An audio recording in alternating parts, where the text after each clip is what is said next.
Halo,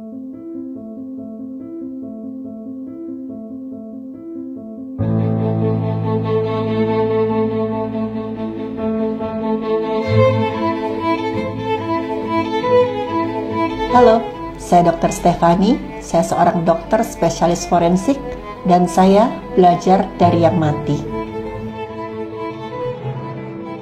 Seorang anak perempuan berusia 16 tahun ditemukan tewas di sebuah saung. Waktu ditemukan, korban ini hanya menggunakan baju tidur, dari hidung dan mulutnya keluar busa dan darah. Dugaan pertama, korban ini jadi korban kekerasan. Tapi pada saat dilakukan pemeriksaan, sama sekali tidak ditemukan adanya tanda-tanda kekerasan di tubuhnya korban. Berkat penyidikan dari pihak yang berwenang, akhirnya terungkap kalau korban ini meninggal karena keracunan obat batuk jenis dextrometorphan. Dan ternyata, sehari sebelumnya korban ini diajak mabuk oleh teman-temannya pada saat sedang menginap di rumah salah seorang teman. Dari kesaksian teman-temannya, mereka ini sama sekali nggak menyangka kalau korban bisa tewas. Obat adalah racun dalam dosis yang kecil. Kalau sembarangan, efeknya bisa seperti berikut ini.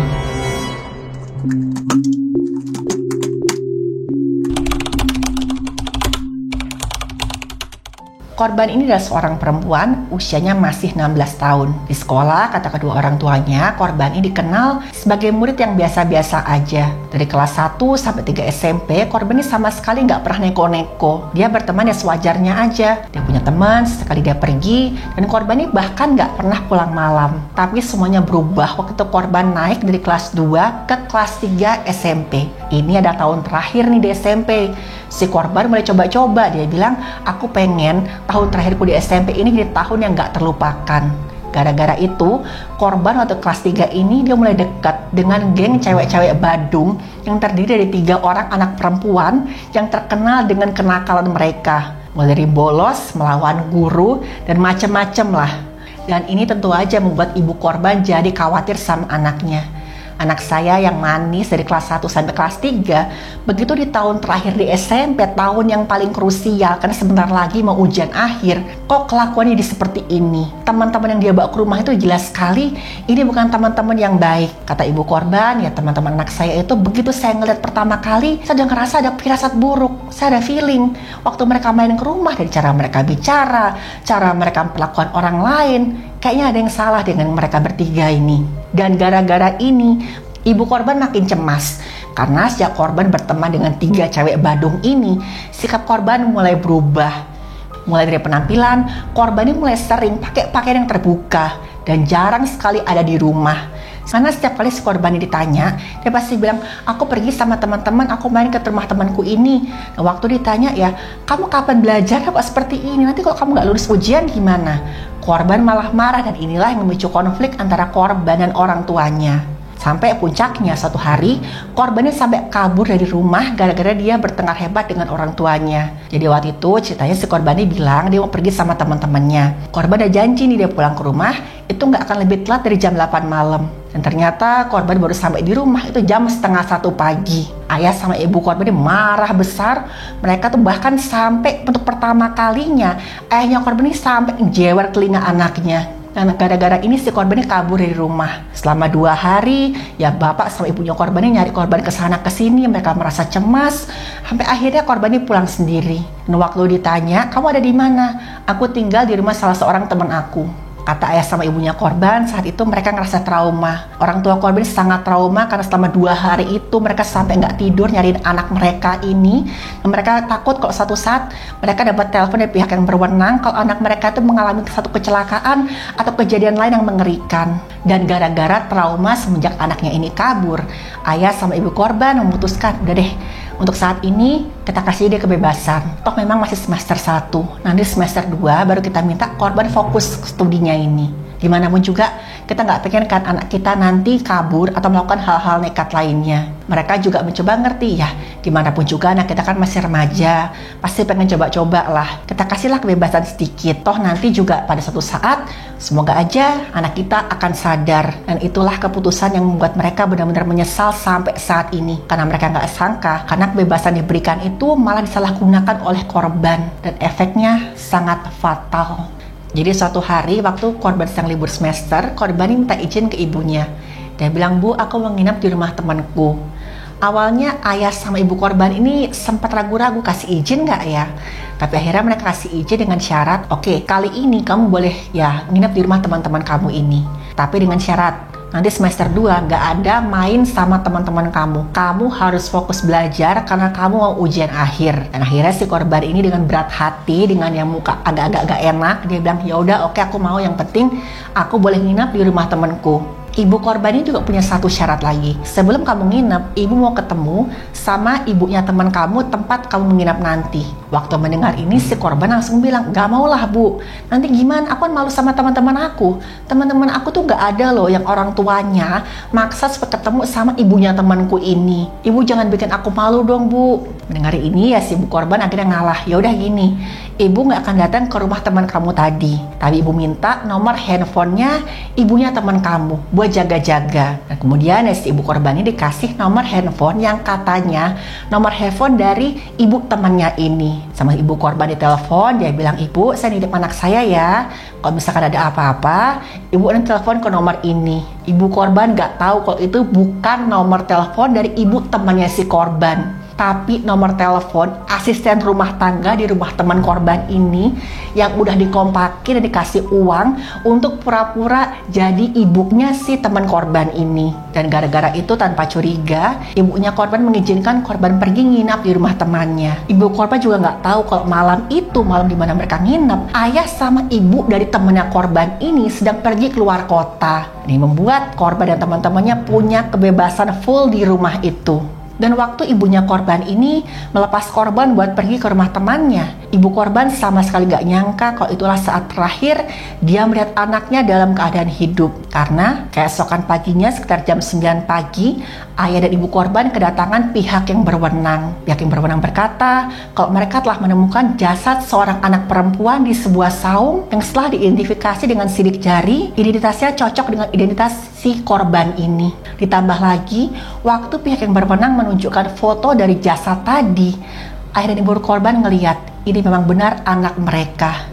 Dan saat itu, kata ibu korban, "Saya benar-benar hancur, sehancur-hancurnya seorang manusia. Tapi kami sebagai orang tua, kami harus tegar, kami menguatkan diri dan kami pergi ke rumah sakit untuk melihat jasad anak kami." Dan di sana mereka sempat ketemu dengan 3 orang temannya korban. 3 orang perempuan ini mereka nangis, mereka cerita kalau malam itu korban ini katanya ngotot ingin pergi malam-malam. Sebenarnya kata salah satu temannya korban ini, "Kami tuh coba nyegah, kamu gak usah lah pergi malam-malam, emang kamu mau kemana?"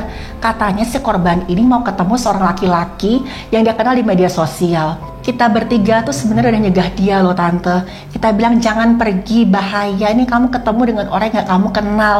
Tapi ternyata malam itu korban ini diam-diam pergi. Dan mereka bertiga tuh baru sadar besok paginya. Waktu mereka bangun di kamar itu korban sama sekali gak ketemu. Mereka cari ke sekeliling rumah, korban sama sekali nggak ada di situ. Nah, akhirnya mereka bertiga dapat kabar dari pihak yang berwenang kalau korban ditemukan tewas di sebuah saung. Pada saat itu, ayah sama ibunya korban sempat percaya. Tapi, berkat kecermatan oleh pihak yang berwenang, pemeriksaan dokter spesialis forensik, terungkaplah fakta yang sebenarnya.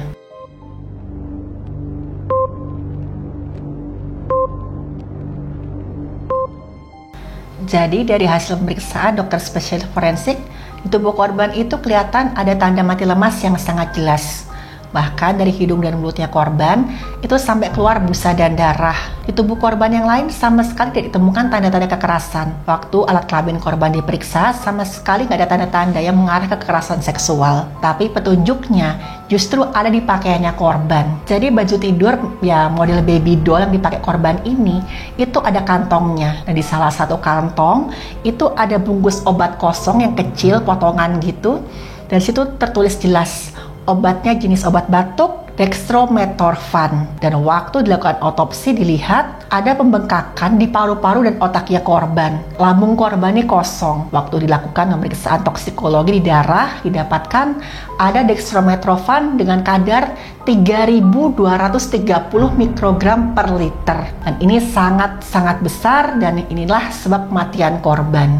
Dextromethorphan adalah obat batuk yang bekerja dengan menekan impuls batuk. Jadi refleks batuk itu terjadi misalkan ada alergen atau benda asing yang masuk ke saluran nafas. Jadi saluran nafas itu akan mengirim sinyal ke tulang belakang sampai ke otot-otot di dada dan perut. Dan itulah dimana kita mulai batuk-batuk. Pusatnya batuk itu ada di batang otak. Disinilah dextromethorphan ini bekerja.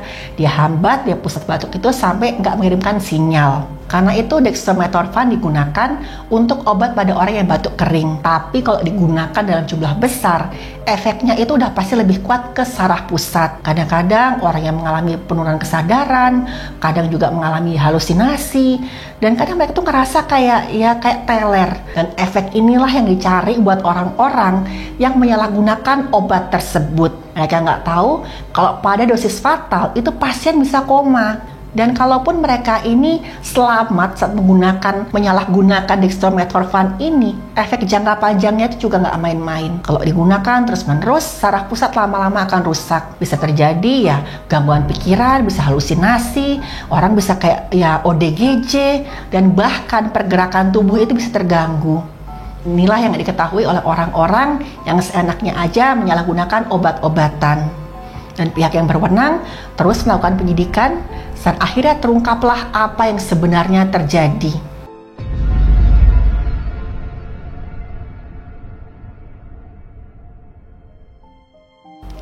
Jadi dari hasil penyidikan oleh pihak yang berwenang, ditemukan kalau ponsel sama dompetnya korban itu masih ada di rumah temannya korban tadi. Padahal tadi katanya kan korban ini pergi diam-diam mau ketemu seorang cowok. Masa sih korban pergi nggak bawa handphone sama dompetnya? Selain itu, waktu dilakukan penggeledahan di rumah teman korban ini, pihak yang berwenang menemukan ada banyak sekali bungkus obat batuk yang mengandung dextromethorphan yang sudah dalam keadaan kosong. Nah, akhirnya teman-teman korban ini nggak bisa mengelak lagi. Mereka ngaku kalau malam itu mereka tuh sedang merasa senang sekali karena mereka tuh bisa ngapain aja tanpa ada pengawasan orang tua. Karena tadi kan orang tua teman korban, tempat korban nginap ini sedang keluar kota. Tiba-tiba aja ada salah seorang temannya korban itu yang mengeluarkan satu bungkusan yang isinya tuh ternyata obat batuk dalam jumlah yang sangat besar. Itu bentuknya tuh ada yang bentuk pil, ada juga bentuk cair. Dia bilang, yuk kita coba yuk mabuk-mabukan, tapi kita pakai obat ini, obat batuk. Nah, dengan gegabahnya teman korban ini bilang, ini kan obat batuk,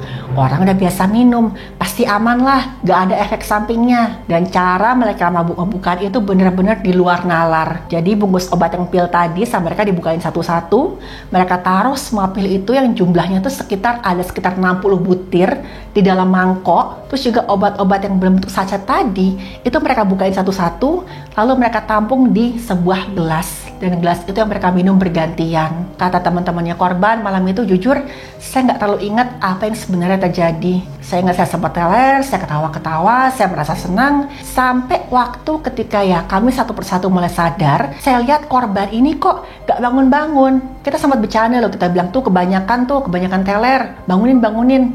Tapi waktu saya coba bangunin si korbannya udah nggak nafas, nadinya udah nggak teraba.